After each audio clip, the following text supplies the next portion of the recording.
All right, Pops. Welcome to episode 2 of Poor Decisions with Dylan, where we talk about some bad takes, have some good drinks, and of course, make some poor decisions. So thanks for Yes. joining me, Dad. Um, First off, we got to start with what's in your glass tonight. What are we drinking on? Oh boy, I gotta pour one first. Since this is your or second podcast and first time me being on, I thought there's only one thing to have. I figured there was only one thing to have for you, some good old Johnny Walker Blue Label. Yeah, buddy. I love it. Here, one second. All right. We're back. So, of course, some Johnny Walker Blue Label. I did not unfortunately have any Johnny Walker Blue Label. Ooh, look at that. Mm, that's the good stuff. So, I did not have any Johnny Walker Blue Label. I knew that's what you were gonna pour up. So, I got the closest thing I could that was blue. This is called Blue Spot. This is a cask strength 7-year aged Irish whiskey. So, close to Scotland, close to Scotch, but not the same. uh, So that is what I am having for my pour. So I there's just poured some myself a giant one. very important meaning behind that. Of course, we talked about him on my last episode. Hey, before we get into that, cheers, pops. Mm, mm. I know mine's good, but I know yours is a lot better. Just like candy. That's a good little pour to have on a Monday afternoon, Monday early evening. Yeah, why not? I was gonna say it's 5 o'clock somewhere, but it's literally 5 o'clock where you're at. So, Yep, it is. It is. but yeah, for people who listen to the first podcast, or this is your first episode of seeing of me, is very big thing is as my grandpa Gary, who I talked about last episode, which is my dad's father, passed away a few years back now, and one of the last things that he said while he was on hospice was, "Get me some blue." I have never been able to afford Johnny Walker Blue Label in my life. I want to try it before I inevitably go to heaven. So we got him a pour. He sipped it, and boy, did he yak. Didn't throw up, but it hit his throat pretty good. Yeah. He was on hospice, obviously, so he's a little out of it, but he loved it. It's a memory and a bottle that has infinite memories now alongside it, so it's not just a great pour of whiskey, it's a great memory. It's a great memory pour as well too, so Yeah. fits perfectly in with Poor Decisions with Dylan. I'm not sure if it's a poor decision to have some good scotch on your deathbed, but I think it might be a great decision. I when my time comes, there better be one. We'll have to step it up a little bit from that. Uh, well, obviously, you saw my first episode, so thank you, Dad, for always being a supporter in my corner, listening to my first one, even giving me some advice and thoughts of stuff that you liked about it. So I'm trying to keep. I didn't really tell you about exactly what I'm trying to do with this whole podcast series, but my whole goal is literally just to BS with people. I'll come with some questions prepared. People are more than happy to ask me questions as well too. But I really just want to do it as an outlet just to have fun. It beats sitting on the couch watching TV or playing video games or going to a bar, spending a bunch of money. I can do this totally free and enjoy talking with loved ones across the country, friends, and hopefully one day strangers that I'm interested with it are interested with me too. So that's kind of the cool part about it. So leading into my first one, my first question is there's obviously a big car behind you in the background. Us Nightsers have been motorheads all our lives for the most part.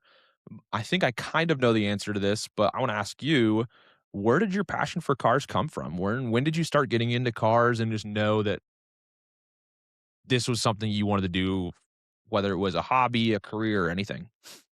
It started really young with my dad, of course. I stayed with him on the weekends, and one of the traditional things that we did on the weekends, besides watching WWF back then, now WWE, I don't even I know what they did call not it know that anymore. you guys watched that back in the day with each other. That's cool. When I was really really young, and he always had hot rods. and one of the weekend things we did was watch NHRA drag racing. Mhm. And, one time he had a car, he had bought a '53 Ford, and it was not running right or something, but, as you know, grandpa was disabled and Yep. couldn't do a lot, but he knew from his younger years of wrenching on cars how to do things, so I climbed under the hood at about I was probably about 12 years old, 11 years old of this, '53 Ford, and impact in hand and sockets and took the heads off, and um, he cranked over the engine and he said, "Watch all these valve springs and tell me what's happening." It'd be his eyes and that sort of thing. Yeah. So he's cranking over the engine, and I see one of the valves wasn't opening and closing. And Stop, stop, stop!" And he comes out and he says, "What's the matter?" And I said, "That valve right there, it doesn't move." He goes, "It doesn't move at all?" And I said, "No, it doesn't move at all." So right then and there, like, he was thankful, like, I figured out why this car wasn't running quite right, right? And we ended up with the help of a neighbor that was also a mechanic, we fixed it, tore it apart, put it back together, all those things, and just that experience right there kinda locked me in. Just And, hooked from there. like, I think a lot of people have the same that they look up to their dads, or, Yeah. they sometimes they wanna be like them in certain manners, and one of the things was my dad was a motorhead and always talked about fast cars and drag racing, and Yep. I that's where it started was NHRA, on the TV and wrenching on my dad's car. So, obviously, grandpa had a lot of inspiration in a lot of parts of our life. Drinking, driving, not the 2 together. But, Man. we're on air. Yeah, yeah. But no, I kind of knew it was that much about it. For whatever reason, I remember you telling me when I was a kid, or I don't even know when I was a kid, but you tore apart and rebuilt a motor at a very young age, like 14 or something, like all by yourself. Yeah. Is that So about my right? Yeah, so my first car was a '68 Plymouth Fury 3 four-door, and Okay. it was actually your Aunt Maria's car. Okay. She had driven it down to McPherson College in Kansas, where she had, left, high school and went to college, Yep. and, she was getting married, starting her family and that sort of thing, and, I was getting ready I'm, "Dad, I want a car to wrench on," and I was mowing yards in the summer and stuff, so I had saved up some money, and, uh, she gave it to me for $50. It cost Pretty good me, deal. I remember giving my dad, like, a couple $100 in gas money, and he drove down there with this LTD, four-door LTD, and they hooked a bumper hitch onto the big steel front bumper, and they towed it all the way home with that LTD. That's awesome. And, I couldn't drive, obviously, so I had nothing better to do but tear it apart and make it better. So, did you actually tear it apart and, like, do any upgrades, or did you tear it apart of, like, I feel like you always see in, like, TV shows or movies or even, like, stories of, "Oh, my son just tore apart the fridge and put it all back together and just because he can." Like, was that, like, what Oh, motivated you, or did you wanna actually make it go fast? Or um, both? I wanted it to run right and go Okay. a little bit faster, yeah. I didn't have a concept of how much faster at the time, but Yep. I really just wanted it to run right, and it was, smoking a little bit, and we determined that it needed a valve job.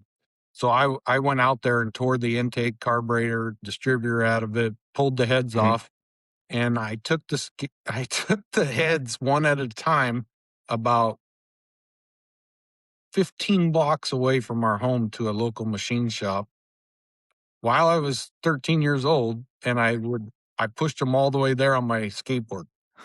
Oh my goodness. And My I told the guy at the machine shop, "I'll be right back. I'm gonna go get the other one." So half an hour later, here I come back. He goes, "What do you want done?" I'm like, "I need them rebuilt. I need a valve job," you know? And he just looked at me like, what? "You got money to pay for this?" And I'm like, "Yeah."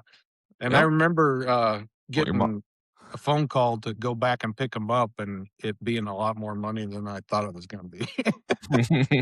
So what'd you do? Have to mow more yards? Ask dad for help?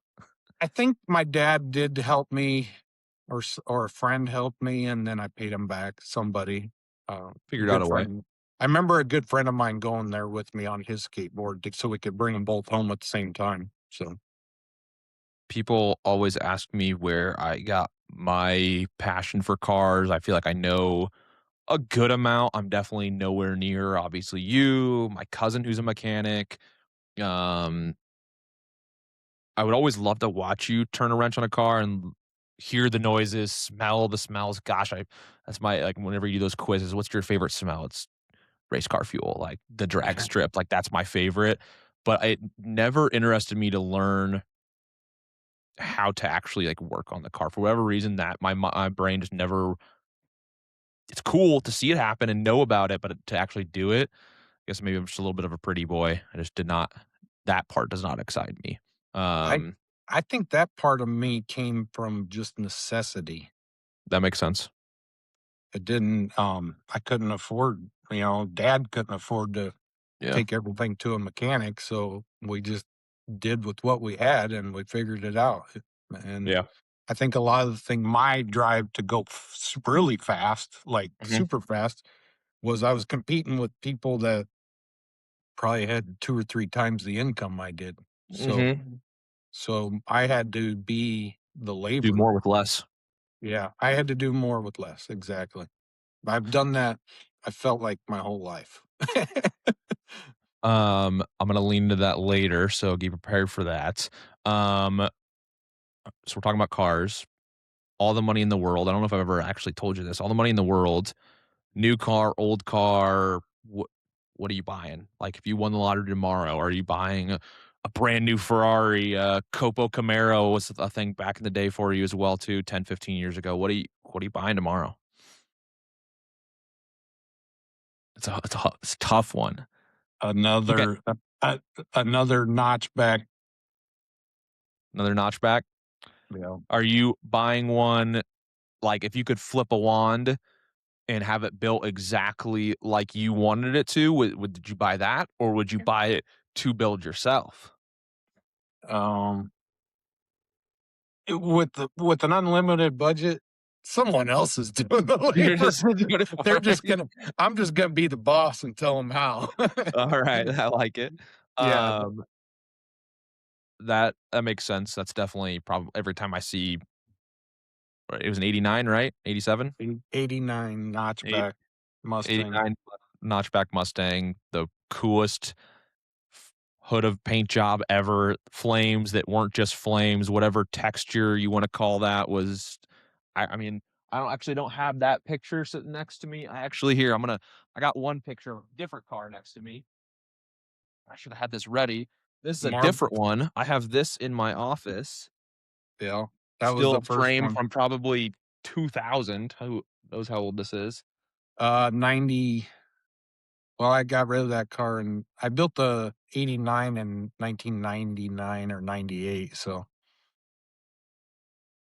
It's crazy. And then so you built those cars then, and then that's what, 99 behind you now?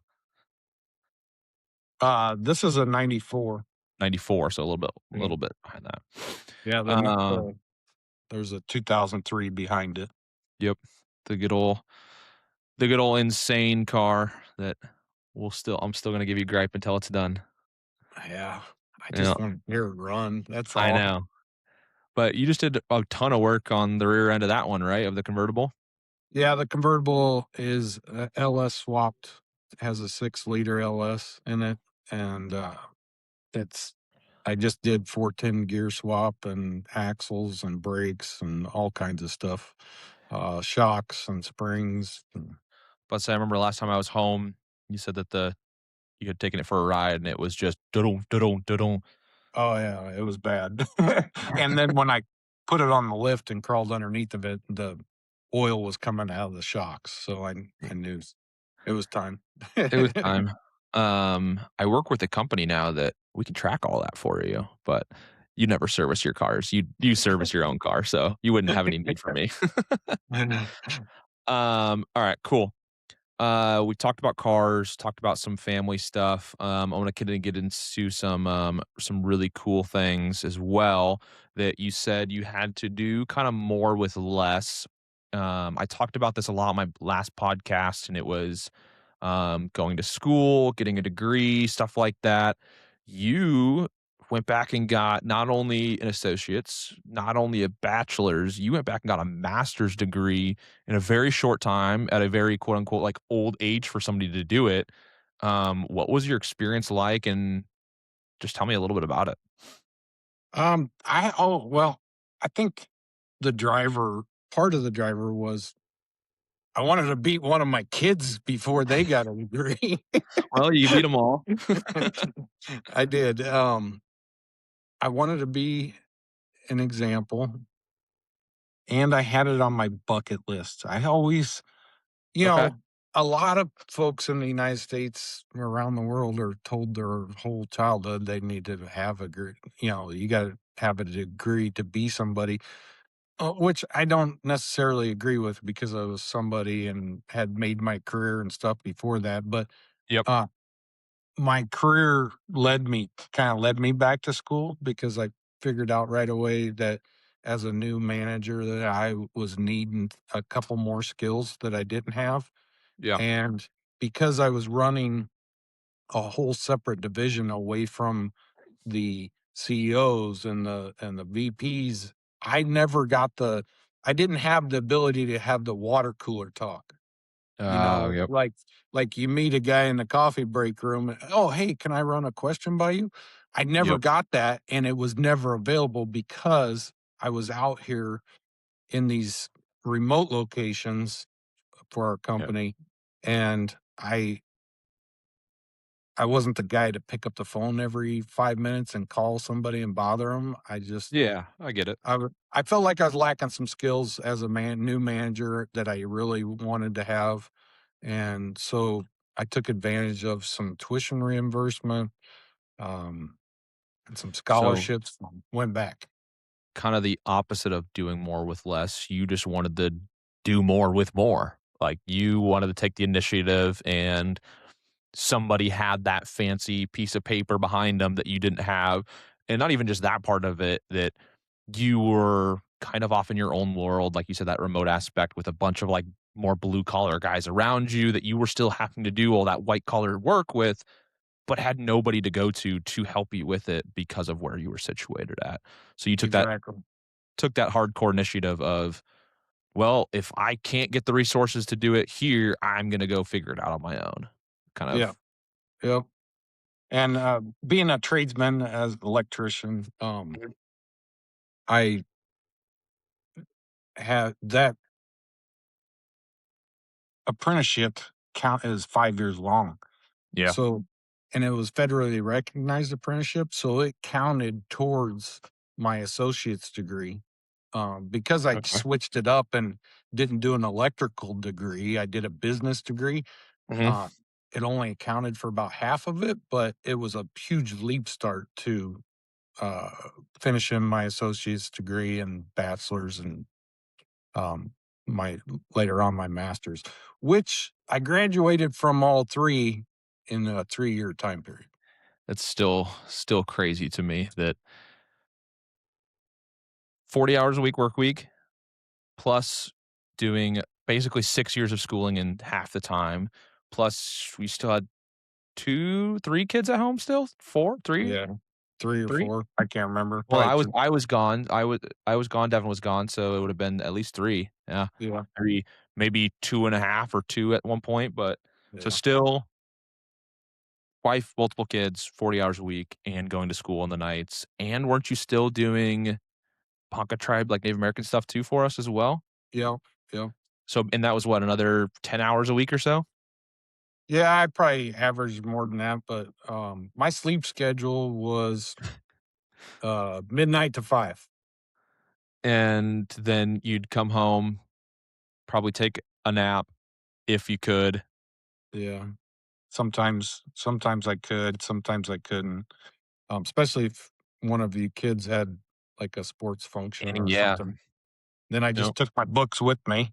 Yep. Um, I learned real quick to use a lot of I downloaded every hard book I got. I got a copy and audio version so That's I could smart. Yeah. put in my iPod, my earphones and um Do it on the iPod go. or whatever. Yeah. Um, Crap, I forgot what I was just gonna ask you. Um, well, I guess that's the point of what happens with these things. Well, cheers again. Yeah, too much of this already going down. It's just so smooth. I know you are not a big high proofer, but this does not to me this is not insanely high proof. It's only 116.8. Um, Ouch. I don't even know what blue is. I believe it's It's around 90. Maybe it's a little bit yeah, less than that even. 40%, so about 80 proof. 80. So it's 80 Mhm. proof. Yeah, so I can't remember what why the proof is doubled of the ABV. I don't know, but for whatever Yeah, reason, when it's higher, it's always double. I do know that proof came from like I believe it was like pirates or something like that would proof their alcohol. And how they would do that is they would try and start it on fire and to like proof or have proof that it was actually viable to drink and it would get the job huh. done. Yeah, I I could be have wrong no on that. idea. Somebody will correct me in the comments, but I'm pretty sure that's where it came from. But I don't know why it's just double the alcohol percentage or the ABV. So who I have knows? no clue neither. I just Not know that the alcohol that I'm drinking, 58% of the liquid has alcohol in it. So I guess that's kind of sound makes it sound a little bit better than 116. So white collar, blue collar trades, you've gotten your degree. I talked about it on my last podcast. I dropped out of school. I was that typical straight A student for the most part until I kind of got lazy and got into those college courses where I could no longer get by just showing up. Got to college, realized I hated it. Still not sure why, but it also weighed on me for a long time. What you've kind of done both aspects is you started out very blue collar. I would still consider you a very blue collar man, even though now you're the boss and get to sit behind a nice desk, but you still get your hands dirty. The trades versus like a typical 9 to 5, where do you see kind of the world going to now as we develop into like more of an AI generated thing, universe? And w- now that you have kind of both sides of the spectrum, what do you foresee happening in the world? well, the AI portion of it, the trades aren't going away. If anything, they're increasing right now. We're seeing a drastic increase in trade people needs because all the boomers are retiring, all the previous generations retiring, and mass exodus, which leaves us shorthanded. And Yeah. we hire every week. It feels like new apprentices. We've even shortened our apprenticeship from 5 years to 4 years. Wow. Uh, and they, instead of having one or two classes, they're having three or four first year classes. It's just going crazy. And I have friends that are in other trades besides electrical, like Mhm. plumbing and um, sheet metal work and that sort of thing. And they're all feeling the same crunch. So the Where trade, it's not going away, but the people getting involved is going down. right, right. And the AI boom is also driving a lot of our work too, because it takes data centers and power to do that. To do all that stuff, yeah. Yeah. To build Um, to house the AI so it can work on your phone or your computer or whatever.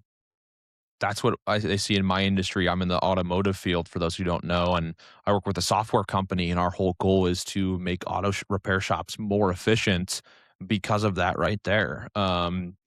We are an AI driven company, but we see that the blue collar tradesmanship of like the auto repair industry is still booming, still relevant, but nobody's wanting to get into it.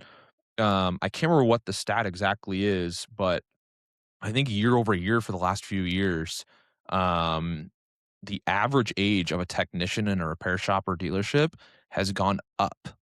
Like, there's less and less young people getting into the industry as a technician, Right. or mechanic, whatever you wanna call it, and it's just it baffles my mind because for my background, that's all I saw. Well, I worked at a couple dealerships. Well, I guess I'm gonna correct myself there. The first dealership I worked at was very young shop, and then my second shop, however, was shouldn't say very old, the guys will hate me for that, but was definitely a lot more of an experienced shop than I had worked in previously. But then I talk to these auto repair owners all the time and like, yeah, I can't find an A tech to save my life in my neck of the Yeah. woods. Like, I gotta find somebody that's a B tech, but I need somebody to compete like an A tech, otherwise I can't survive. And I think it's weird to see that happen in not only just the auto repair industry, but the electrical industry, the sheet metal industry. What happens when we don't have somebody that can go out there and fix that data repair industry to make my tools work. Right. Right. You can't We teach a see robot that. we see some of the same issues with quality of help. You know, Yeah. I would say in the last couple of years, I feel like it's improving with the younger generation. So Okay. that's hopeful. Like I feel like the younger generation is and just in the last year has been more engaged and more acquisitive and wanting to learn everything they can, like that instant gratification, Yeah. of of give it all to me, overwhelm me. And that that's how I was or still am. Like You that, think the younger generation thinks that way or doesn't think that way of, like, they they want. do. I think they do. Whereas like say maybe 2 or 3 plus years ago, Mhm. the younger generation coming in at that time wasn't as motivated that way. Yeah, So I I think we went through a period of about 5 or 6 years, I felt like that it's it kinda was just been this just weird like circle. they're just showing up, Yeah. versus showing up wanting being hungry, you know what I mean? Yeah. I feel like, I mean, everybody uses it as an excuse. I'm not gonna use it as an excuse, but, like, COVID, it really just shook up the whole world that it's gonna have not just, I mean, heck, it started 6 years ago now. Like, I think it was just the 6-year anniversary of when we were classified as, like, when COVID started, and we're still seeing the impacts to this day, and I For don't think sure. that's gonna go away anytime soon. I think that, like, that what just happened in the country, the world at that time, not only just for the resources, but like you're saying, like, the drive and motivation for people is we went to all these remote workers, we went to all these people needing all these different jobs for all these crazy new industries that happened because of it. Some of them lost their way, some of them exploded, and everywhere in between.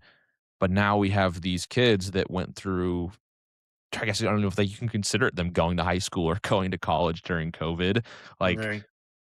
their input on life is just so much different than somebody like me who I was done right before it, or even people who were done a couple years even before it. So I'm curious to see what the impact it has.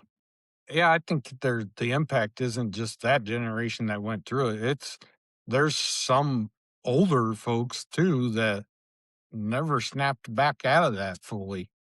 Like whether it was a mental or physical thing or whatever, Yeah. they're still dealing with it today in one way or another. And I think the opposite too. Like, I definitely see like older generations where they think it they recognize that it happened, and I'm not saying that are these crazy COVID denier people, but they think that it didn't have an impact on the world that can change their business or their livelihood, where in reality didn't it affected everything. Like, so I think there's yeah, both sides of the spectrum.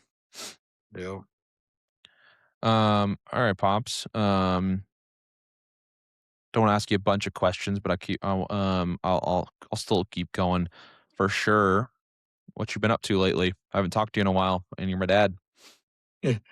Well, working, uh, helping behind the scenes a little bit with your sister's wedding coming up. Ooh, I forgot Uh, about that. Didn't forget.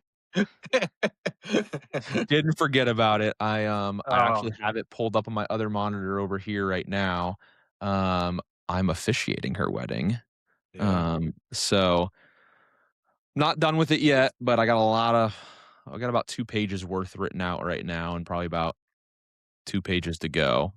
I need to figure out how to condense it from there because I feel like I just keep typing away. So I'm not trying to make this a 30-minute long ceremony. Yeah, See how yeah. much I can not cry as well too. She asked me the other day, are you gonna cry?" And I was like, "Yeah, of course I'm gonna cry." She's like, "Are you gonna be able to make it through it?"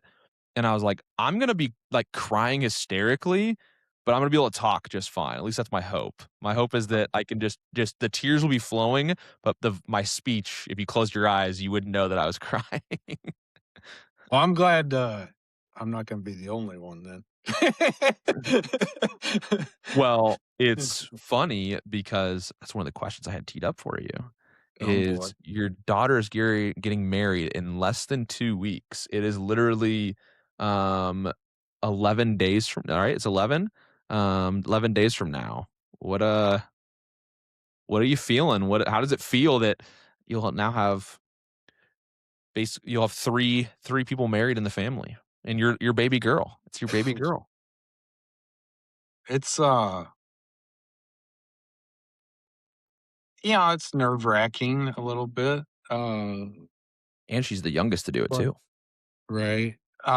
She's very, very, always been ahead of the game a little bit on maturity or whatever, like, I don't even know if Yeah. that's the word, but just she's always been had a plan and doing everything to Yeah. get to that plan, and this is just another one of those steps, a major one at that, not Mhm. just, but, um, yeah, it's exciting, a little bit nerve-wracking, like I said, and I'm just I'm just ready for the day, like, I'm Yeah. excited. I'm The mm celebration. yeah, the celebration of it and getting through it, Mhm. The and stress gone away from it.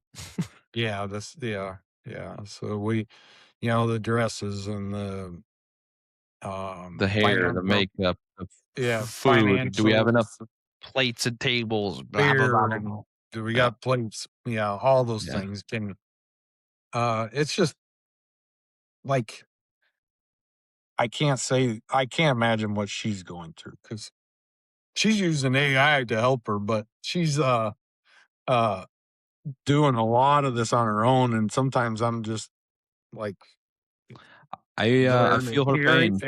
and maybe write a check or something, but nothing like, my involvement does not even compare to what she's doing behind the scenes. Yeah. I speaking from experience, who's somebody that got married away from home. Obviously, mine was a 3-hour plane ride. Hers is only a 3-hour drive, but either way, it's still away from home. It's tough. You have to have somebody really good in your corner to be along there with you, and thankfully, I know Ben is. Thankfully, my wife Alicia was definitely heck. Yeah. Let's be honest. This is what I was doing when I was planning the wedding, but Yeah, we have little things that pop up, but nothing major, like, nothing too crazy. She's, used Chat GPT to help her kinda figure out some numbers and figure out, yeah, create a budget and, um, like, how to plan some things, and yep, that's been helpful, and, she did some research on her own, and her and Ben, and they, they know what's going on. They gotta now it's just getting down to the wire, so it's just yeah. the little things, all the little things that I told everybody that yeah, planning it and like getting it all out the way, like it sucked. It was stressful. It was hard. And then it was like that last week that it happens, you're just so ready for it to be over. Like you're just ready to celebrate and just be done with it. Actually, the last week wasn't as bad as everybody like says it was, at least in my opinion, because you've already done all the grunt work before leading up to it. So now it's just all dotting your I's and crossing your T's from there just to check everything off a box. And as long as that goes smooth, which thankfully ours did, it ends up being good. So I hope for the best for her that it all be fine. I think it'll all work out fine, and let's be honest, we've been married, so, Mhm. uh, that night goes by pretty darn quick. Yeah. You wake up in the morning, you're like, "Holy crap, I just dropped this amount of money for that." Yeah. It's a very expensive party, but, you know, it's not like I told, her, I said, "Part of it is, people wanna come and just be a part of it." You told us that Um, too, yeah.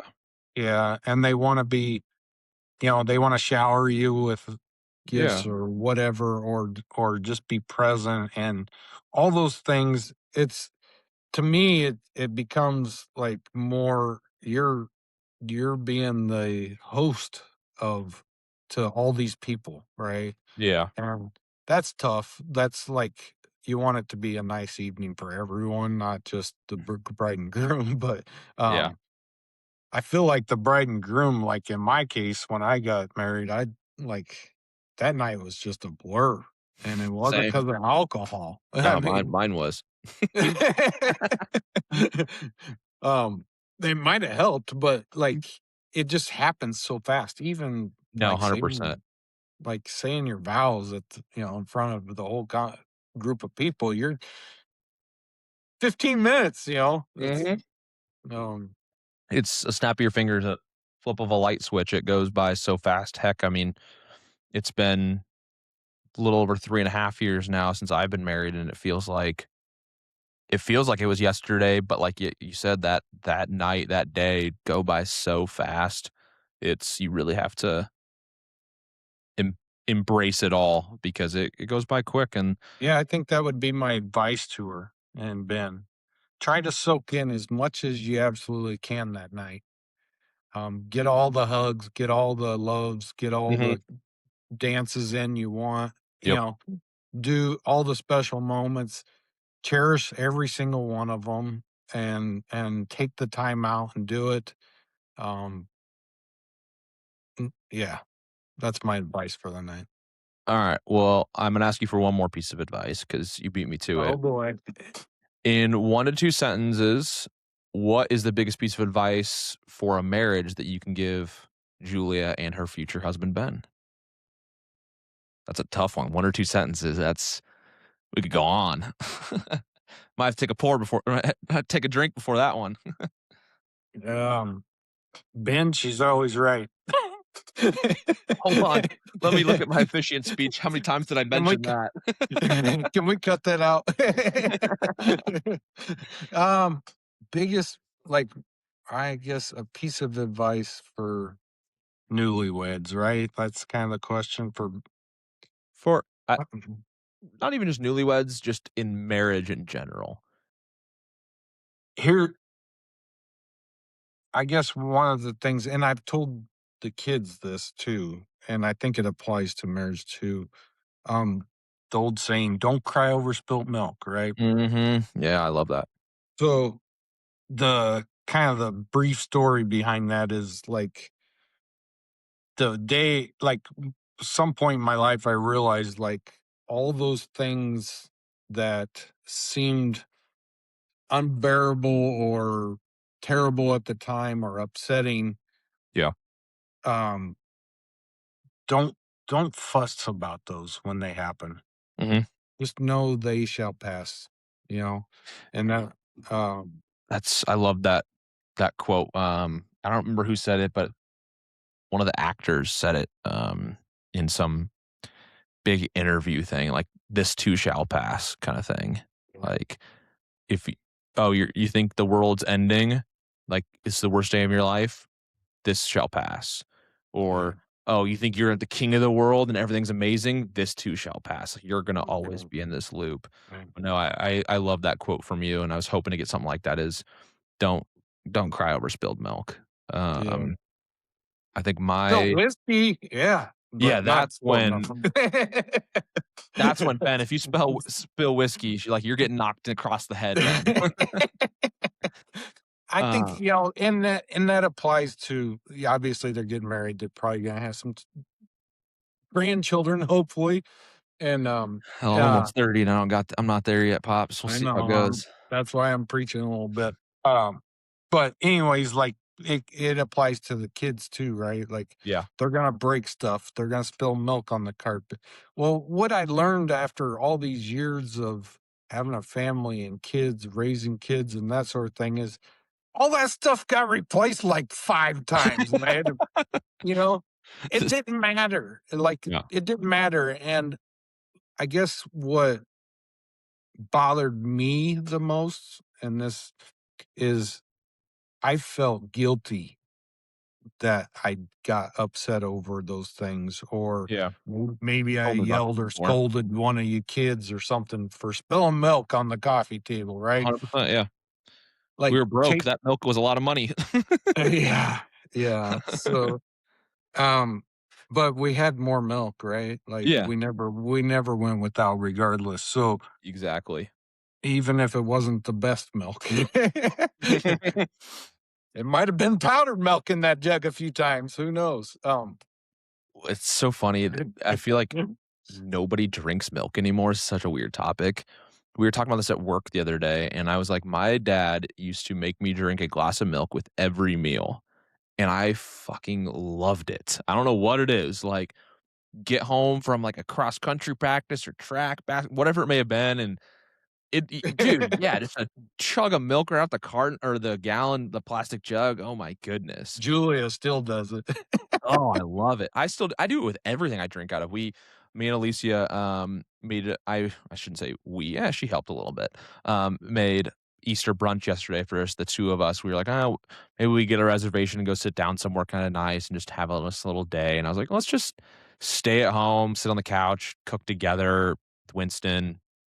Um, and we got orange juice, and the amount of times that I've just been drinking straight out the jug of the orange juice, I still do with everything. Like, Yeah. doesn't matter what it is. I just Does this part bother you, like, when you do it and say it's, like, been there for a week and it kinda gets the crusties around oh, the so I don't know what it when you put the lid back on and it kinda dries and crumbles? yeah, That the on part, the you milk? get if you get just a little crumb on your lip, it just ruins it. Yeah, normally you have to, like, see where it is and then just sometimes when you crack it, when you crack like, undo the cap again, it'll fall off and you'll be like, "Ugh." But then you'll see where it fell off at, you're like, "Alright, let me drink from right there instead." You gotta smell it first. You have to smell it first. I As long as the date's good, if the smell is getting a little close, I'm still I'll do the taste test still, and then from there. But as soon as it hits the day, if it hits the day, maybe 1 or 2 days past the expiration date, I'll do the smell test, and then if it smells any kind of funky, I'm out, but hell, I can't remember the last time we bought a gallon of milk. We never buy milk anymore. I just recently started buying more and using it more. I do 8 ounces a day as part of my protein shake mix. So I've been, Mhm. as you know, I've been exercising regularly every day and Yep. that sort of thing, and just trying to watch my macros, my calories, and be Mhm. healthier, live Yep. longer, all those things. But part of that was finding something right to mix with my shake, and water or coffee wasn't it just wasn't enough. So I started doing 8 ounces of milk, 2% milk with my um, protein powder. Have you tried the Fairlife, fat-free milk yet? I've tried several. Nah, It's I like in a don't think blue I've done that jug. one. It's in a No. blue jug. It's a little more expensive, but I tell you what, the macros are amazing for one. I would never pour it in, like, a thing of cereal, like a bowl of cereal. I would never use it for that, or I would never drink it straight out the jug unless it's the chocolate version. Chocolate version just slaps. But, Yeah. you still get mostly everything besides, like, the fat. You lose, like, the fat aspect of it, and then but it's less calories, less a little bit of everything.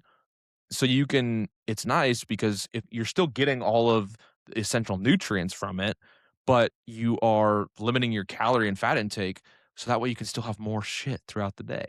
Right. That's what I need. That's the I'll actually my milk is about to expire, so and I didn't burn through it quick enough, so I'll see if I can pick some up. It's I did go about a month doing almond milk with I that shit. Alicia will do almond milk with, like, coffee stuff or oat milk. She has oat milk, I guess I should say. It doesn't bother me or anything. I just maybe it's a placebo and I just prefer real milk, I guess, but Yeah. I, like, didn't try it straight, but yeah, it tasted fine, but it doesn't for some reason with the powder I use, it doesn't mix very well. that's what I've It doesn't noticed with dissolve the powder. okay. Um, I'll send you a link to, because you just use the blender bottles, right? The blender Yeah, bottle to the shake it up? shaker. Yeah, one of Yeah. these Yep. just with the little springy thing in the bottom. I'll send you, a link to one, maybe it'll sponsor me. Yeti just bought the company actually, but the company was called Helamix, and it's basically like it's not technically an octagon, whatever the 5 pentagon I guess not even a pentagon, whatever the six-sided one I think would be, and it, like, helas or he like, spirals up the whole plastic part of the bottle. So, like, there's flat edges, kinda like an octagon all across the bottle. But for whatever reason, that makes when you shake it, actually makes it mix better. You don't even have to put the little springy mixy thing in there, and I've never had, like, a more consistent, smooth textured protein shake than when using these. They're expensive as hell. It's like $40 for one of these blender bottles, but it's nice too is after you use, like, a normal shaker cup for a while, they start smelling terrible. I don't know what it is. If you don't wash it instantly, like, Oh, yeah, the protein. it just smells like shit. But these Yeah, yeah, ones, you're good. It's, like, double insulated, super thick, and for a reason, the smell doesn't attach to it, and it's yeah. nice. What They're I awesome. started d what I started doing is, soon as I finish my protein shake, I fill it up with water and put, I have another it's basically it's kinda like, a pre-workout, but with a lot less caffeine. Mm, 'Cause I'm shouldn't have that much caffeine, because of my blood pressure, but I put that in right away, and it helps get the that's what's in here now, this is gummy bear flavored, and it helps get rid of the protein the rest of the remaining protein okay, that's that in makes there, sense. and What then I haven't had that issue by doing that, so it's just I just love it for the mixing part of it. That's the biggest thing is because it sucks when you have a protein shake and then you get to, like, one of the last couple drinks and it's just a clump. It's just like, yeah, oh, I don't I I use blender bottle, but I don't works know. fine. It works pretty good, yeah. I think I picked Um, Target or something, maybe, I don't I know. mean, I'm yeah, sure everywhere or sells them now. could have been Amazon, who knows? What's this kinda what is it? What is this pre-workout thing? What is it? Do you know what it is? It's I knew you was gonna ask me that, and I don't have it here. You said it's gummy bear? Yeah, it's gummy bear flavored. It's kinda like just like a fat burner, Like a thermogenic kinda thing? yeah, yeah, Does it make you but sweat a just shit ton? if you take enough, I take the minimum. I take the minimum just to, kinda because I quit Keep them drinking, at like yeah, keep my metabolism going in the afternoon. yep, So after I've had my protein, my all my fruits and vegetables all day, and I'm getting off work, I shake one of those up because heading home is when I'm getting old and I want to go home and sit down and then I not just move, yeah. yeah.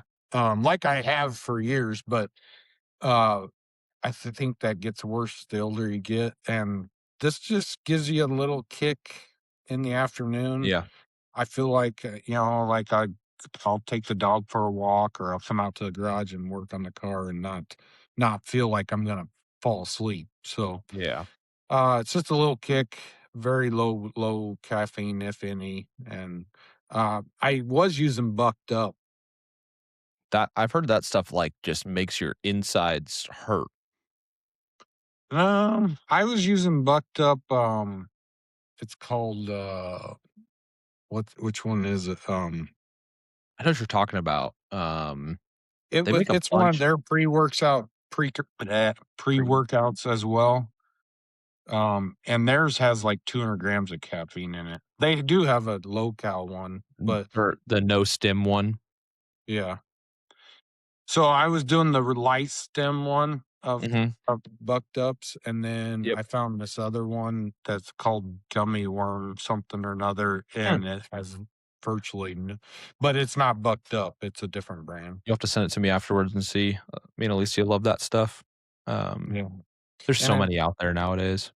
I just searched on Amazon for something different because I tried like 4 or 5 different Bucked Up samples, Mhm. and I was just trying to find something with a little less caffeine, that's all.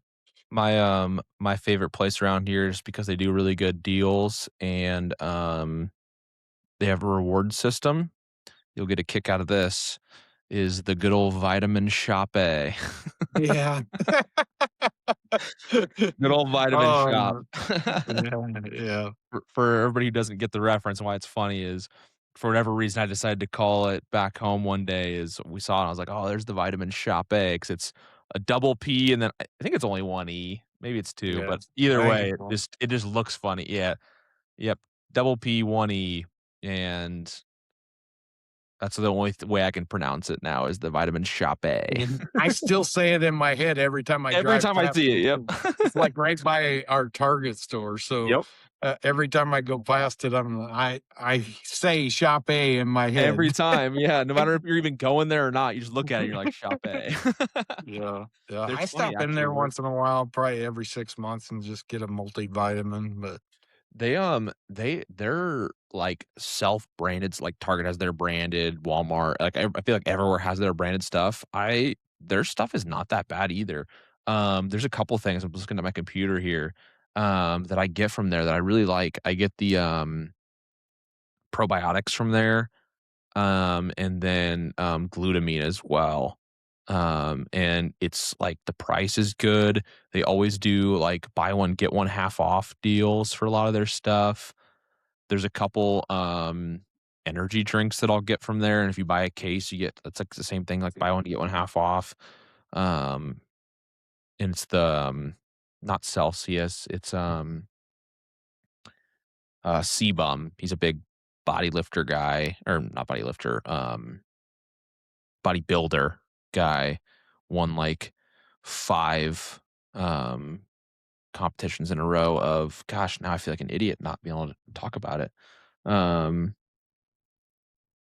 I don't know. Basically, our generation's version of Arnold. oh, there we go.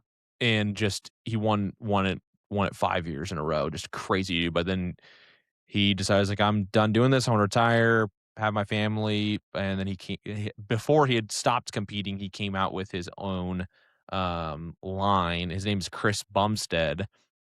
And his company's name is Sebum. It's just like that's his nickname is Sebum, and then so it's like Bum Energy or Bum Protein, like it's all Right, that right. stuff. But I'll have to check it out.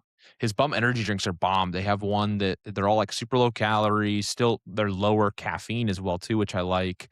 They have like a Coke flavored one. I think a root beer flavored one, maybe like a cherry flavored one as well too. I've seen a lot of, I haven't tried one yet, maybe you have, and you can tell me how it is, but, Bucked Up, I mentioned earlier, Mhm. has been advertising the crap out of, protein soda. I have not tried that. I know that Alicia tried a different company, some white girl company, like Clear Protein. I think it might have been literally called Clear Protein. But it's like a scoop of protein that you put in your drink, but it's clear. Like it doesn't change the color of your. It's not thick. Right, It's that's just how this is. yeah. So Well, this theirs is I know it's comes in a can, carbonated too. right? So I'm guessing it's probably not that bad. I don't know. I'd like to try it. I haven't tried it, but It's I like they have just an orange cream, a frosted lemonade, and a rainbow candy. Bucked Up does, or who does? Yep. 25 grams of protein in one drink.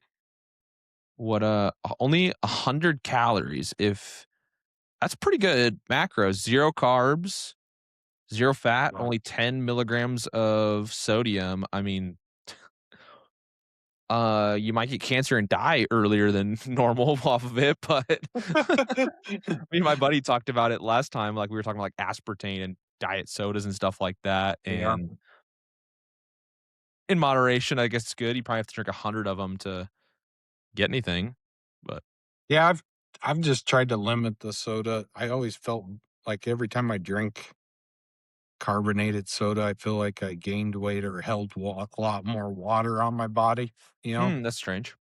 So I just kind of steered away from it. And I do that, like the pre workout drink and just straight water. I try to do between 60 and 100 ounces a day, but that's a lot. So Yeah, I go pee a lot. crazy, like, you're technically supposed to do 128 a day, like, I know. it's Yeah. wild. I'm terrible. If you give me 128 ounces of whiskey, I'm good to go. Like, I mean, think about it, 128 ounces, that's basically 10 beers. I could slam 10 beers every day of my life. But we're talking about 10 glasses of water? Nah, I'm good, I'm okay. It's tough. It is a little bit easier, I found, to do it in smaller portions. Some guys say, "Oh, I carry this giant jug with me and I just drink that all day." I can't do it. I I bought gotta have one fresh yeah. water. I So, bought one the same, and the big thing that helped with me was go get cases of water. If I just get a mhm, case of water, of bottled water, I mean, I'm destroying the earth with all the plastic bottles, but that's what is really good for me is because then it gives me the option for a regular warm or cold bottle of water. Because every now and then I don't want just a ice cold water. I'd just rather take just like a regular water bottle and be fine. yeah. What started me on that was at the last dealership I worked at, um, was we had regular bottles of water for customers and for us as well too, because we live in Arizona, it's 120 degrees 3 months of the year. Um, so I'd be slamming water 'cause it'd always be freaking hot. And that's when I realized that that was the way for me to get my water intake was to have it in a bottle format. Glass, I mean, I still have a half full glass of water next to me that I didn't drink all the way. Like, it has to be a bottle because then I see, "Oh, let me just slam it and throw it away and go grab a new one." So, Yeah, that's I'll refill this like 4 times during the day with just straight water. I can't do it with that as well either. I don't know what it is. Maybe that's just not I can't. I haven't pushed myself to do it. And like in my office, I have a Culligan, for drinking water, Mhm. and it's a big 5-gallon jug, but Yeah. the machine that dispenses it, I can get hot, room temperature, or cold. Oh, that's cool. So, a lot of the time, they say, uh, room temperature is better way to drink water, so It's yeah, something about, like and there's one of them. I don't remember which one it is that makes you feel hungrier too if you're hungry. I don't remember which one it is. I think it's cold. Cold water makes for whatever reason, makes you feel hungrier, yeah. I Makes don't you know yeah. what science is behind that, but So, I try to drink room temperature most of the time, but my it's weird. shakes, no when I mix a shake, it's gotta have ice. Alicia slams water like crazy. She's probably one of the best water drinkers I know. We're going to Europe in 2 months and 4 days, actually. June 10th is we just got our flights actually tonight, right before that I started recording this.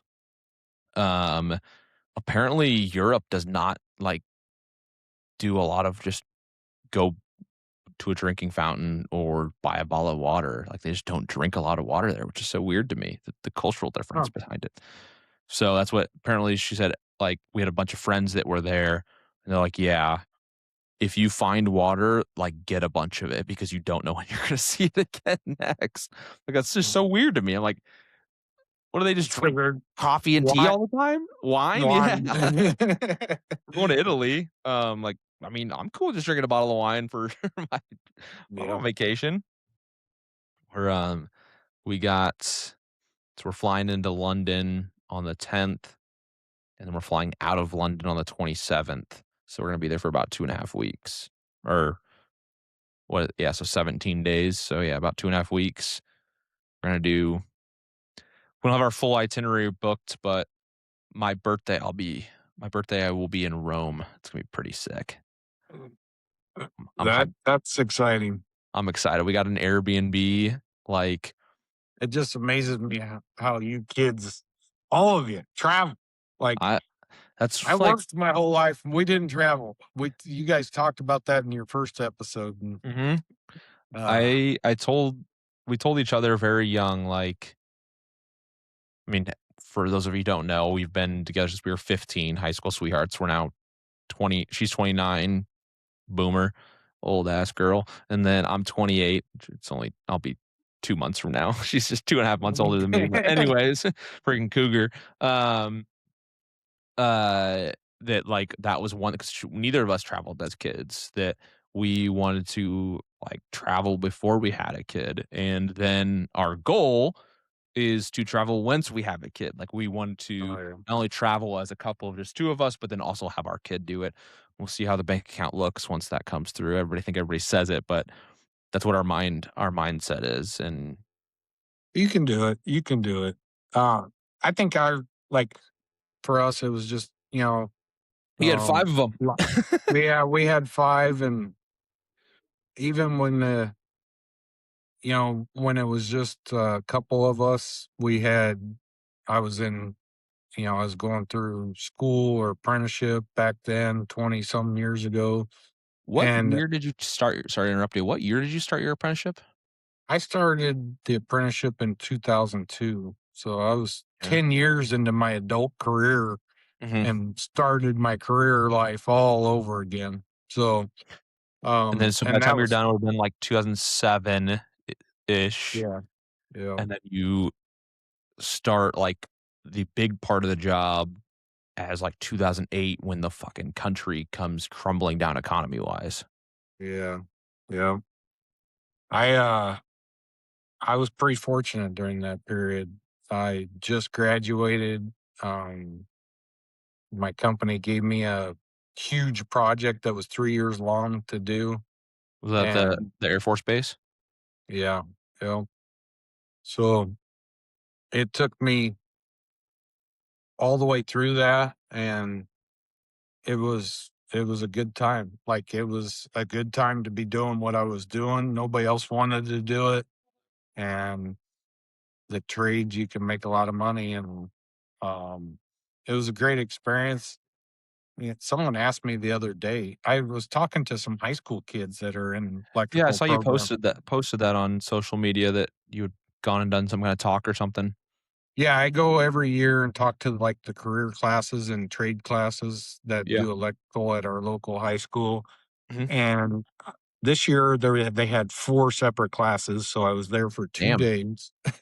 I spent about an hour and a half in each class, and I talked to all the kids about the trades that are, how to get into the apprenticeship, what to expect and those things. And one of the questions that popped up was like, what was one of the coolest jobs you did, and that was one of them. Yeah. And it wasn't just because of the time period or whatever. It was because um I've always had this like passion or thankfulness for our military Yeah. folks.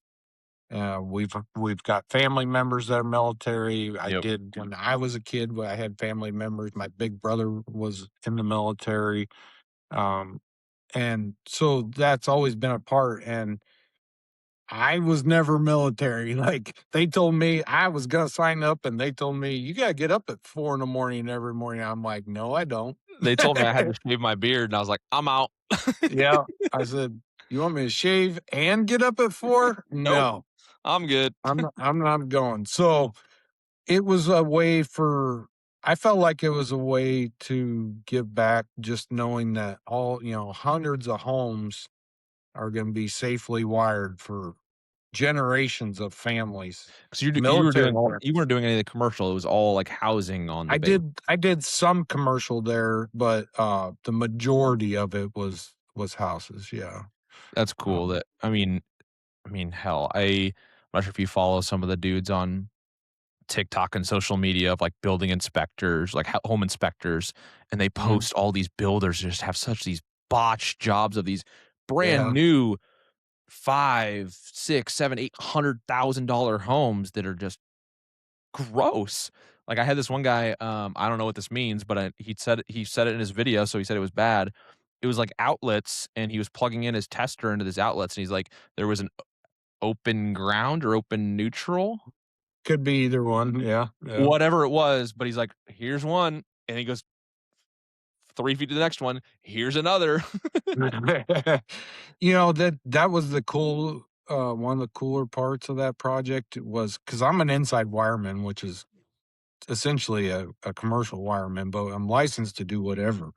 Yep. So, the project also wasn't just residential. The general contractor on the project doesn't it isn't a wasn't a home builder. It was a major,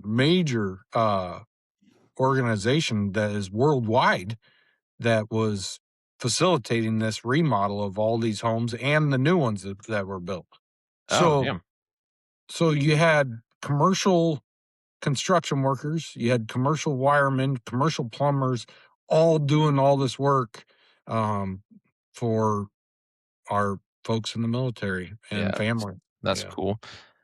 Um, One thing about your career that I always tell people, it's not called this anymore, was the Quest Center, and now it went to the CenturyLink Center. It's the Chi Health Center right now, right? I think? Yeah. There was CHI, this Yeah, the CHI or Chi Health Center, there was this big arena which holds however many thousand people, but Creighton basketball plays there, um, all kinds of stuff as well.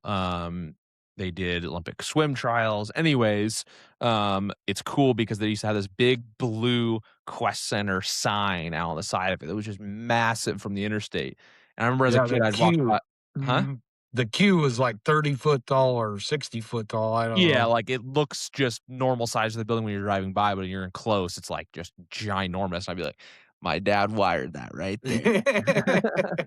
I would tell every one of my friends or people in town, "Yeah, my dad wired that right That there." was probably one of the most sketchiest jobs I had to do, Real like, sketchy as in, scary.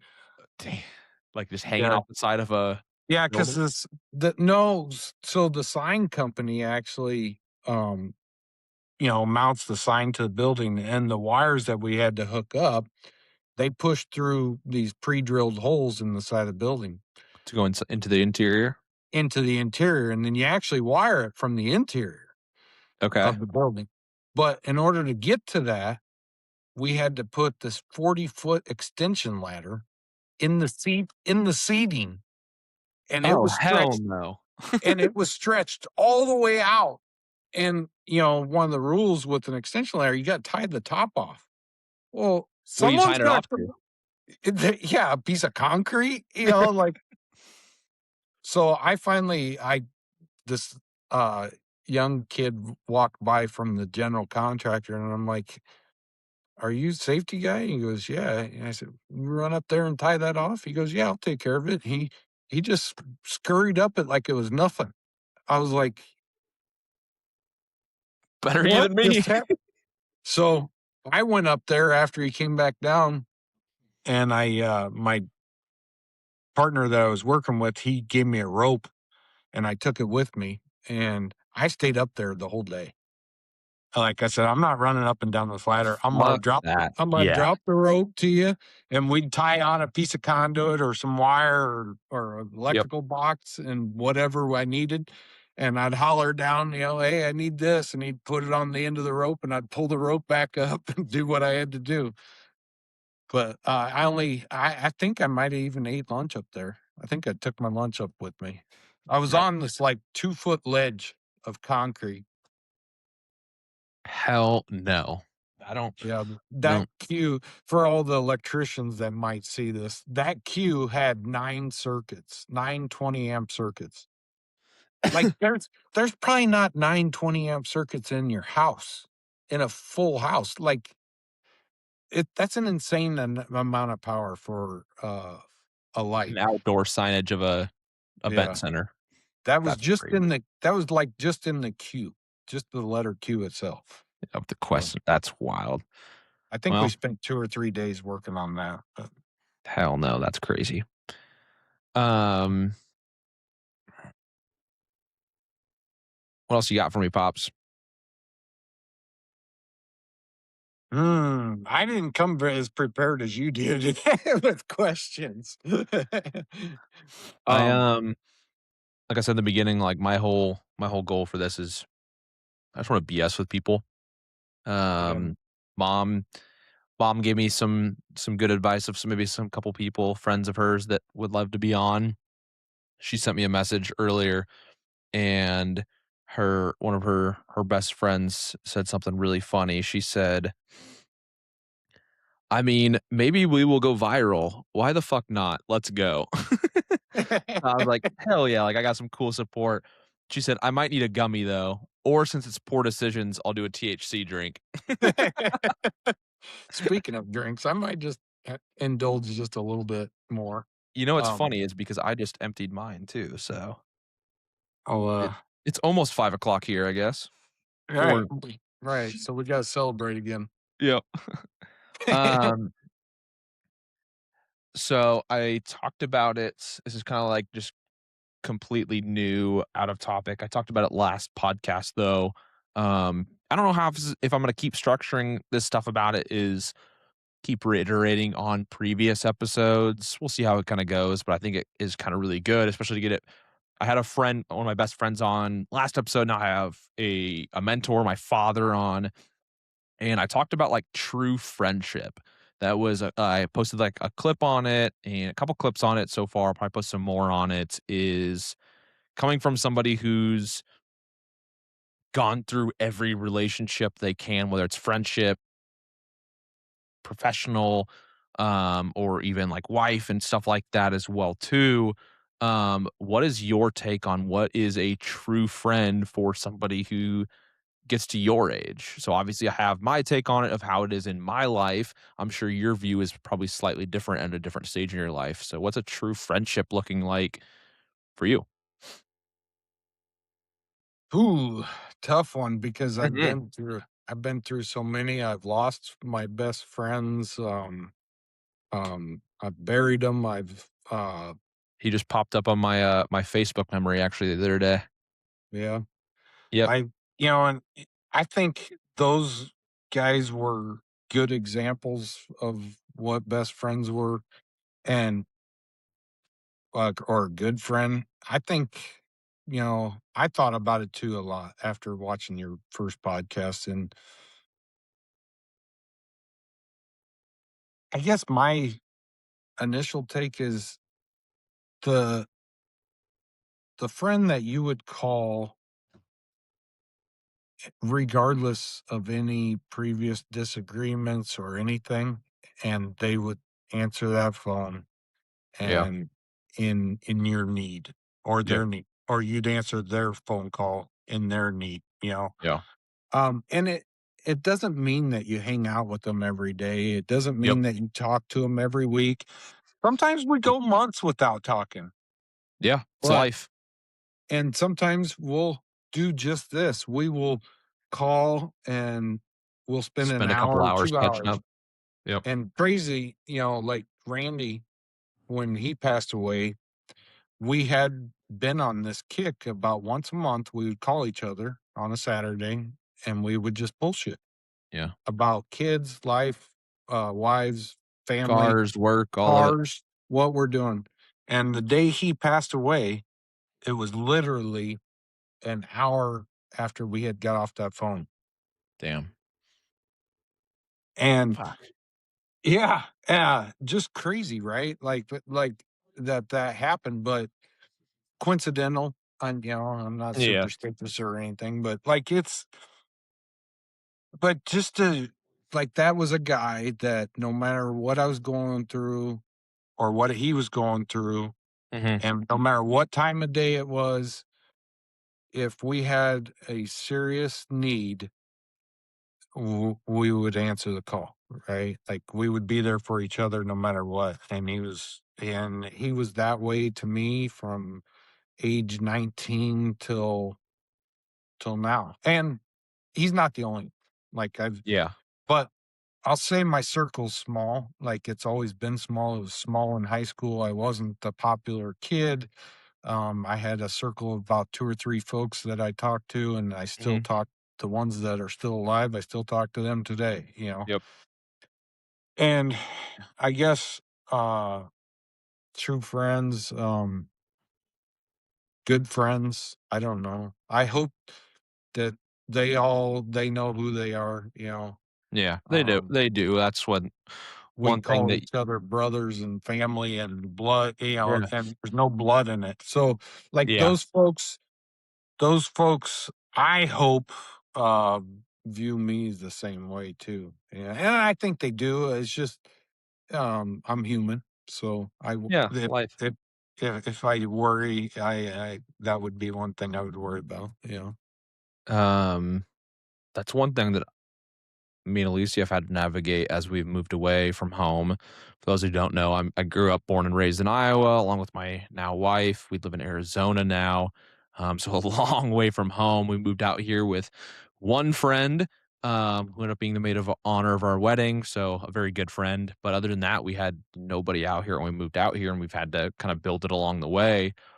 But one thing is I was kind of the opposite, or both of us was, is we had a very large circle. We had so many friends that we loved hanging out with, and that's one thing that's kind of diminished and changed as we've gotten older and moved is the circle's condensed, and it's been very, very tough navigating what I now consider as that true friend and what I want to keep later in my life. And I think you said something really cool too is even though we might be fighting or there might not even fighting, just like we haven't talked in a while or whatever it may be, we've lost connection is if one of us calls each other or that we gotta be there for each other. Yeah. Like because we have all that history built up. So that's one big thing we've been navigating through recently quite a Yeah, bit. I think, it'll come. I mean, I never moved away like you guys did, so but I did go through I went through a divorce, and that divides your friends, you Oh, know? I bet. Fuck, Oh, that'd be scary. yeah. Um, it does, and, uh, they still years later, um, I'd say we could still call each other friends, you know? Yeah. Um, even though we went a great period of time where maybe someone took sides or didn't take sides, which Yeah. sucks, It right? It happens. sucks for everybody, but, even the friend, right? No, Like, yeah. they're caught in the middle of it too, so those Whose side things do I take? Yeah. those things kinda stink, but, and crap happens, like, my you've seen my friends, you grew up with them, some of them Mhm. you call uncle even maybe. Yeah. I Uh, call 2 of them my godparents. right, Like, right. nobody's ever said that probably but me, but Chris and Nikki, I love you guys to death. Hopefully you see this, but Yeah, if for I sure. if if there was anybody in my life that I could think of that if my dad croaked when I was a Mm, kid, like, that's whose house I probably would have went to, yeah, like, even fucking today, and yeah. so, Those are I, good those are great people, all them, the Chris and Nikki's, the Randys, the everybody, and I'm leaving out somebody a probably, million of them. Yeah. my the Rons and the dudes and all those guys, like, every single one of them, like, if I was going to jail, Yeah. I could call them, right? Like, they're gonna regardless of what I did, you know, they would be What a there. If I'm crying my eyes out because of something a relationship or whatever it is, Yep. them guys, you know what? The probably the thing that, mm, that I cherish the most is not just them always being there, but when I was, uh, you know, we all have these dark periods of our lives, and Yeah. when I was really down and out struggling with life, every single one of them bent over backwards to whether it was feed me, clothe me, hear me, celebrate with me, Everything in a between, birthday, yeah. everything. Like And not even I just don't. for you, that's one thing I wanna shout out all of your friends for is my mom's friends, your friends, everybody's is they wouldn't even show up just for you, they would show up for the kids as well too, and Yeah, that has stuck with me being the kid, yeah, is for sure. they were always with us too, like, that's fucking huge. Yeah, it is. I don't know how you quantify it. Like I really Yeah, don't. there's no scale for that, there's no measurement for that. And it's not like you can just run out and like meet a new friend and expect that, right? Like those are relationships that grew over years and years and years, but Yeah. um and for different circumstances. Like some I went Mhm. to high school with, some I met at the drag strip. Yep. Some of them I worked with or whatever it Yeah. is. Like it's it's crazy how different, like, none of them came from one specific spot, right? Like That's what's been, I think, different for me too, is now that I have branched away from home and all of my friends were all high school friends, middle school, elementary, yeah, whatever it was, and now it's post all of that. It's even post marriage. So that's another thing that I have to navigate too. It's been weird for me is I'm gaining actually all of these a couple new friends, like very close friends, like that I've already established my life. This is my life now. So now I'm bringing you into my inner circle where I have to be, I guess, picky isn't the best word, but it's probably the most accurate word is I want to be picky because now the next step in my life is a kid. Like, do I want some asshole as my friend, or do I want somebody that's like how you said is right, going to be there if I'm down, there if I'm going to jail, there if my fucking kid has a soccer game, basketball game, like that wants to support all of that. So that's yeah, where we're at now too. And I'm thankful, and I want to give you and my mom, my stepdad, my stepmom, all the kudos for that is you guys preach that into all of the kids for sure was pick good people that aren't there just for you, but for the people around you as well too. right, for your family, yeah, Yeah, yeah, I touched on that in my last episode too, is Grandpa Gary told me this, told all of this when he was on his deathbed was no matter what, you still have that family, that big name across everything that is still your overarching family. But once you become married and start everything your own, that's your now closest family to you. So you have to think about them before all others. That doesn't mean you eliminate everything else behind that, but mm, focus it's on your them, main, cherish them. yeah, it's your main focus. It should be, yeah, And if it is a true fuck, even if it's a true family member, which sounds weird to say, but especially a true friend, they understand that, they get that, and yeah, they'll either choose to fit in or not. So, Brennan, if you got to this far, the reason why I had you on is because I see Brennan as being that future person for me. So, cheers to Brennan. Cheers to family. Cheers to friends. I hope you gave him my message. I did actually. Brennan's fucking cool. We met at work. Um, I call him my boomer work friend. I won't I won't say his age. He's a few years older than me, Are not you that. saying I could get along with him real well? No, he gets along more with me. No, you guys would get along great. He's like 35. Like Yeah. it's just funny because I say anybody over 30 since I'm not there yet as a boomer. It's just funny. It's just funny. But no, he's awesome and we clicked so well. I don't know what it was.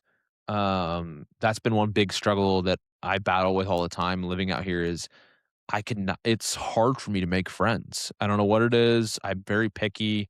And for whatever reason, we just like instantly clicked. And what's He even the crazier part is when I saw him for the first time, like on like social media, I was like, this guy is just a total asshole douchebag. Like, I don't want to fucking work with this guy. And then just Total light switch. You know, like, I will like, if I could give you one piece of advice, Yeah. I'll reiterate the part where I said, like, these great people in my life Mhm. came from all these different places. And Okay. even the ones from high school, I Yep. still call them and we still call each other Yep. and it's okay. And none of them are perfect, son. None of them. No, Like, never. if That's like, life. I'm 50 some years old, like, I've experienced a lot of things. We've experienced a lot of things over those 30, 40 years, right? And falling outs and, families growing and Yeah. we're building a family, they're building a family, and everybody's doing their own thing, and Everything in between, yep. but we've always like the best friends have always found some way to reconnect Yeah. and keep that energy going that you clicked with originally. Yeah, I And love that. obviously, there's some things in life that like are not forgivable, right? Like are Yeah. horrible. And that sucks. I've experienced that too. Yep. And um uh but that's less common. I'll Yeah. say I'll say the latter is more common. We're all um, strong-minded folks, and Mhm. we have our own Some opinions Midwestern, that's for sure. on different things, and it's okay to be a little bit different, and have those. But what matters most is when that you can still pick up the phone or you can still pop at somebody's front door and say, "Hey, how's it going? Let's have a beer," or Yeah. let's uh let's have a birthday party for one of the kids or Yep. whatever, and um everything's good, right? Like, Yeah. so I don't know. I guess the advice I have is just be open-minded enough to know that these type of relationships with friends can come from all different places. Like Yeah. my top ones was growing up, work, and uh extracurricular drag racing. So, like, That's yeah. you That's know, I mean, I'm right in the in same boat. in your case, you could have a work, someone you grew up with or high school or junior high or whatever, Yeah. just neighborhood, and then you could have somebody from golf or Yeah. whatever. Dude, what's crazy is I never thought it would happen, but one of my best friends here now is you've met him, Christian from Alicia's work. Like I never expected to meet somebody like from my wife's work. And she just knew like, hey, you and these two dudes are gonna get along really well. He actually Yeah. texted me today and was like, congrats, like on the new podcast. Like, there's no congratulations needed, but like that's just what he said. Like, cool, I'm here to Yeah. support you. And yeah, so Mm. it's Christian's cool. he's a little I got to meet him, so he was a he's a cool little dude. fucker. I fucking love that dude. He's fucking moving. I'm pissed. Yeah. Um, Oh, yeah, you said he's moving to California. yeah, piece of shit. No, I'm happy for him. All of his most of I think all or most of his family is basically in California, and he's like, I've lived my life here. I want to be closer to family now for a little bit. He's like, if I move back, I do. So we'll see what happens. Well, he's not far from you, so No, that's what I said. I was like, he lives in a cool spot, like, he lives, like, right in between, like, Sacramento and, like, Lake Tahoe, which, like, Lake Tahoe is beautiful, so, sure. um, you just fly into Sacramento, drive a few hours to Tahoe, and it's beautiful spot, so it's and heck, that flight from here is super easy, so and Yeah. I got free room and board. I say I don't think I ever experienced that. That's one thing I didn't experience. Maybe when I was younger as a kid, where like my I moved away, or I moved a lot growing up, and Yeah. I moved away from my best friend, or he moved away from me, or so whatever. Those things happened when I was really young, but not as an adult. So you're navigating something, but I think it's still doable. Like, No, 100%. you can still have those relationships, um, even if they're long distance, so Dude, yeah, I mean, like, Riley even last year for my birthday, um, he was like, "Dude, he's a banker." He's like, "I'm locked out of work for a week, I can't do anything." He's like, "Where do I fly into?" I'm about to book a flight, and then 2 other buddies ended up showing up with him too, like, that's so it awesome. I dude, it was seen the so much photos. dude, it was so much fun, fucking Wayne getting heat stroke or I don't even know what he did, it was hilarious, I took, Chase, just Chase, because Wayne and Riley were gone. I took Chase to Undertow. We didn't do the zombie drink, but we did we did some other drinks, and I ended up throwing up outside of a different bar after that. I probably should have threw up that night. Oh my goodness. That place that for people who don't understand how is a tiki drink place, and they called this drink called the Zombie, and my dad's like, "I'm gonna order the Zombie, it sounds cool," and it looks good too. And then the bartender or the server comes up and goes, "That's the most strong drink on the menu, do you want that?" And by the end of it, my dad kinda was a zombie. We'd already also been drinking at dinner before that. Um, It was a good night. it was a great night. Uh, We that gotta go back. that place is yeah, you guys are going to, the Dominican here soon, next month, right? In May? Dominican Republic, yeah, In yeah, May? The DR, as everybody calls it. yeah, DR's fun. You guys are doing Punta Cana then? yep, It's yep. it's, we did it hell, it's almost been 10 years now, but we never left the resort. I don't know if you do leave the resort at that type of place or not, but that water was so awesome. We did snorkeling twice because it was so beautiful. Punta Cana was awesome. That was my first place If I it ever smoked a cigar. It was so fucking sick. if it's anything close to what I experienced in the Bahamas, I'm happy. I've heard that, like, the Bahamas is just so consistent, but, like, something like the Dominican where if you get it at its ultimate peak, it's fucking amazing, and what by peak is sometimes their beaches will get seaweed, like, as infestations kinda Right, thing, like, depending on what yeah. time of the year you're on, so I don't know what that is, but Well, by hopefully it's far not May. by far so I've done Dominican, Jamaica, Aruba, Mexico twice. Aruba was my honeymoon, so maybe I'm biased, but that place would be the number 1 place I'd go back to. Number 2 would be Dominican. I loved it. Alicia hated the fucking food. But I that was one of my favorite places to go. Yeah. Just the whole atmosphere, everybody, like all of the locals that like obviously work at the restaurant or work at the hotels and the resorts and stuff were so nice and so fun. It was a blast. Do I felt a the same way about Bahamas, but I think Bahamas is a little more safer to leave the resort, so Yeah, we 100%. that's gonna be a little different. We See how that walked goes.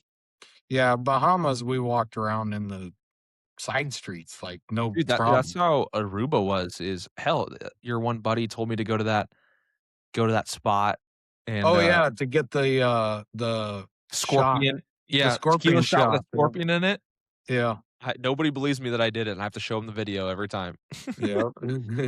I wore that shirt so much, I still have it, but I guess now I need to go back and get another one because, like, like, when it's a printed on t-shirt and after you've washed it a million times, the letters start cracking and crinkling, that's what's happened to it. So I Yeah, guess that's an excuse I need to go back now, but yeah, go back and have another maybe we should go together.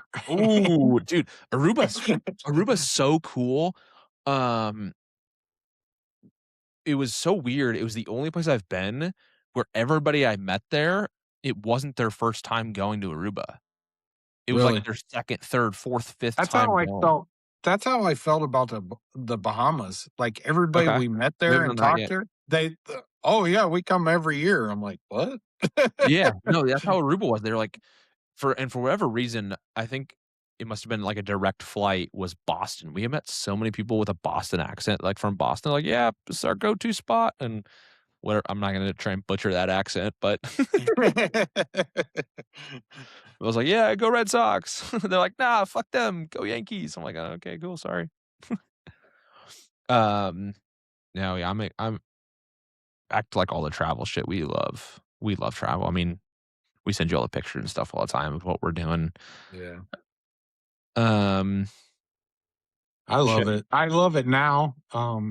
As as you were growing up and those things and as work and school and all these things and just trying to navigate 5 kids and we had I think we had one trip to Silver Dollar City or something like that, and then Branson, Missouri.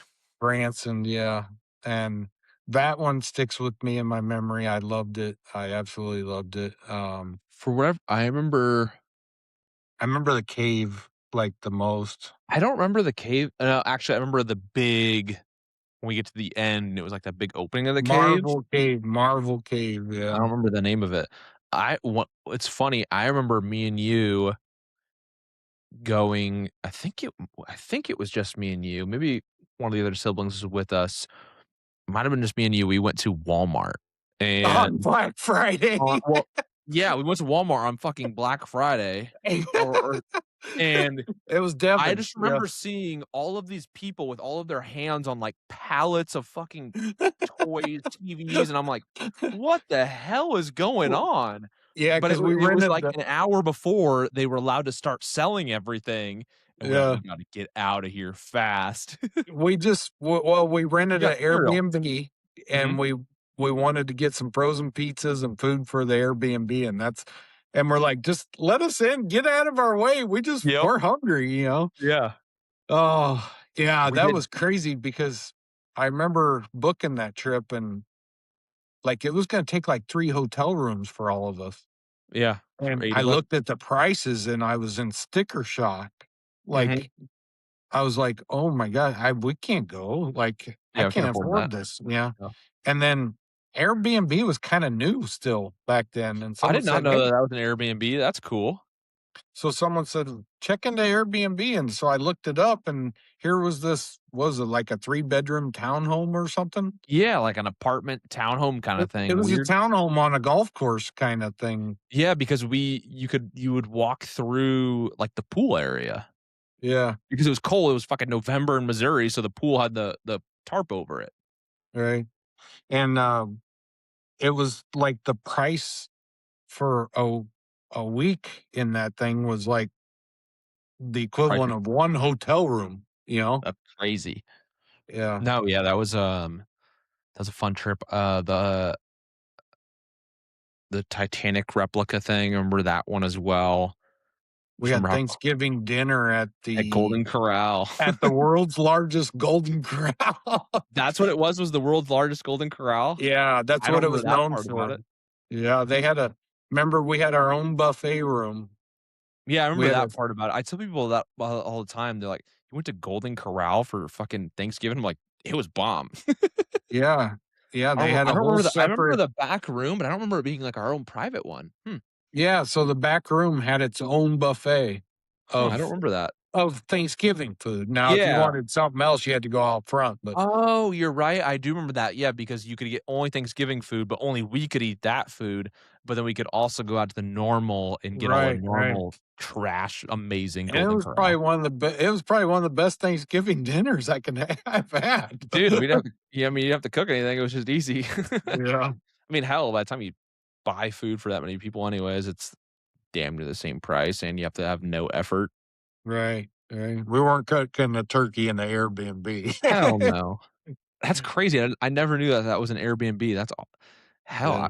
we'll have to go back and look at pictures and see what year that was, because imagine if we had the Oh, bright idea of investing in Airbnb back then, because we stayed at one. right, right. Oh, I don't even wanna know them dollar values. That's fucking awesome. Me and Lucy have talked about exploring the idea of buying some properties and Airbnb-ing them recently, just because housing is so fucking expensive here to buy a house. for the area. Now, not even just the area, just in general, Arizona is so expensive, but I would rather even not make my money back and just be paying in a little bit more towards a property and still getting some of it back and being able to pay for it. Just because we love our I mean, you've been here, we love this spot, like, it's such an easy Yeah. access to all of our friends, or I shouldn't say family, friends, stuff to do, the airport, um, we have the extra bedroom for if we do have, like, our first kid here one day, um, like, why move and pay double our fucking rent on a mortgage? Like, Yeah, that's difficult. When I was your age, owning a home meant your mortgage was essentially less or the same as your rent. yeah, I feel like I mean, there's still a lot of cities and states that are like that, and I could find that here in Arizona, but I'm gonna be 45 minutes from where I'm from. So Right, imagine going from Omaha to Lincoln, right. and but I'm still in Phoenix. Like, Yeah, that's that's what's crazy is I'm buying a home in Lincoln, but I'm still in the same city. Um, yeah, that's the and shitty you part. gotta drive an hour to get into anything. Yeah, Yeah, that's I no mean, fun. that's the shitty part is that right there. Don't get me wrong, you can make home is where you make it or what you make it, where both I guess both, but I still love the convenience and I love what we have around us too. I mean, hell, we went and walked the green belt is what it's called here. Like that's hard to find. So if we go anywhere, it has to be close to that now, especially with the Yeah, dog. and I live just, where I'm at is very similar in the same that like everything I need and where I need to go and want to go is very, very close. So Mhm.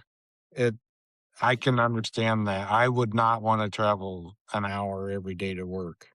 And I have guys that Yeah. work for me that do that. And that's like, I don't know how they do it, but No. they I get a mean, lot of, that's 2 hours of windshield time every day. And eesh, no, I mean, yeah, when you think about it, like take your salary and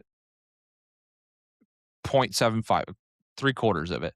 Because if you spend an 8-hour workday and you spend 2 hours of windshield time, so now you you basically are now instead of an 8-hour day, it's 10-hour workday. That's 20 to 25% less in what your technical salary should be that you're working for free. right, Like right. it's I feel like that's one big thing for my generation anyways, is we look at it that way. But no, I mean, hell, I told you about that my last service advisor job, it wasn't 2 hours, but it was some days it was close to an hour in total a day in windshield time, and I just could when I was already working 55 hours a week, so Yeah. plus another 5 hours, I mean, that's 60 hours a week. Don't get me wrong, the That's, money was great, but yeah, that's no fun. no, for sure. Alright, pops, we've been going for a while, we've definitely, Okay. hour 42 now. We've had, some good takes, some good drink or sorry, I see, I've had too many good drinks, I fucked it up. We've had some That's a bad bad takes. take. We've had Jinx, some you good owe some. drinks, and we've made a couple poor decisions. Yeah. Let me put a little bit left in my glass before I cheers us off. Um, I appreciate you for being guest number Did 2. you did you have any other questions? No, Like, we got through them all pretty good. Um, we actually went faster on pace than I thought we were going to. So, I was gonna end it with my sister wedding talk type of stuff, but we got that knocked out pretty well. So, the floor is yours. If you have anything that you want to ask, say, end with. mm,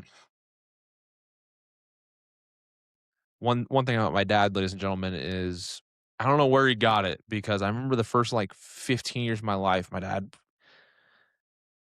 don't take this the wrong way, Dad. You weren't the best speaker. You were a very good hmm, what's a good word for that? Doesn't make me sound like an asshole. My Oh. dad was a very good instructor. But one thing my dad learned was how to become a good coach of not only people and as he grew up in his relationship or his professional aspect, but was he became a lot better of a father to all of the kids as he got older. I don't know what it was, but something switched in my dad, and I'll give him his kudos where he's due is from about probably about I'd say like 13, 14, 15. It was like he was the fucking, Dalai Lama. He knew everything all of a sudden. I don't know what it was. No matter what, if you were sad, happy, mad, or did something wrong, he'd scold you, but he'd give you the constructive criticism. So, cheers to Yeah, you, I dad. thank you. I don't feel like I'm not worthy, but because I've made plenty of mistakes in my life, whether it was Maybe with that's why you're children so or good at it. yeah, I learned from them. I hope. I have the best kids, all 5 of you, um, and I learned something from all of you, I Yeah, guess. And same. then also just growing up myself, one thing, people say a lot and it never really made sense is like we as parents, we grow up with you. You've said that before, I think. It's your f Yeah. it's your first time doing it too. Yeah. Right. And there's no book, like there's nothing. Yeah, it's a book, but it's some fucking Right. hippie Like weirdo that fucking wrote something that fucking so just remember, I guess, like you're growing with your kids too. So I have a um great analogy for that. I work for a startup, and a lot of my bosses, it's their first time being a boss, being a leader, and there's times that they struggle, and I think back and I'm like, "Fuck, man," like, I kinda grilled you a little bit and was like, "Hey, you are sucking at this. I need better support on this," but then I'm like, "Damn, it's their first time doing it too." Same thing yeah. with a parent, and I think one of the best things that you've done that I'm gonna take into it, to fatherhood one day is don't cry over spilled milk. It's There you it's go. it's my first time too, so If I got a regret, it's crying over spilled milk.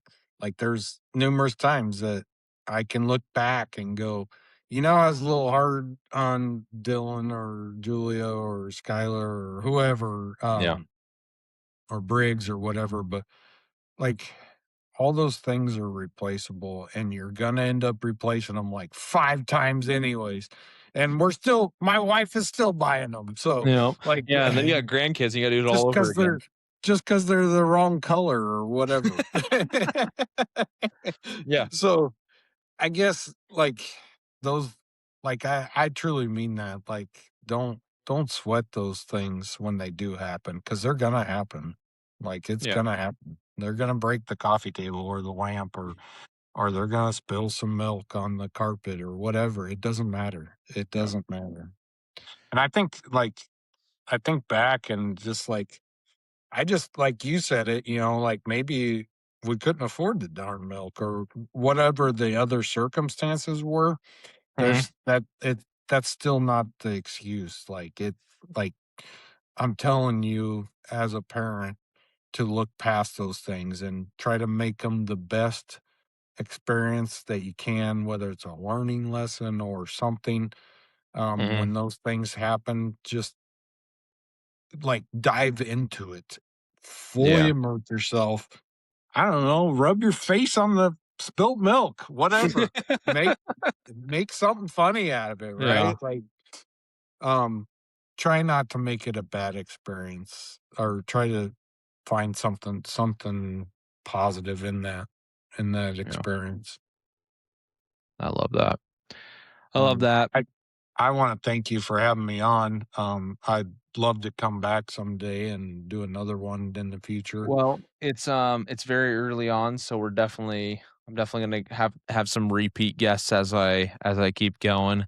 Um, I love you. I love what you said. I love you, Dad. Thank you for being one of my biggest supporters in my life. Fuck, I'm getting emotional now, but I really appreciate you. I feel like we learned more about each other today. Um, we had some bad takes, some good drinks, and some poor decisions. Cheers to you, father. Cheers to you, pops. Cheers. I'll leave it how I always do. I love you. Peace out, everybody. Love you too, kiddo. Have a good night. See ya.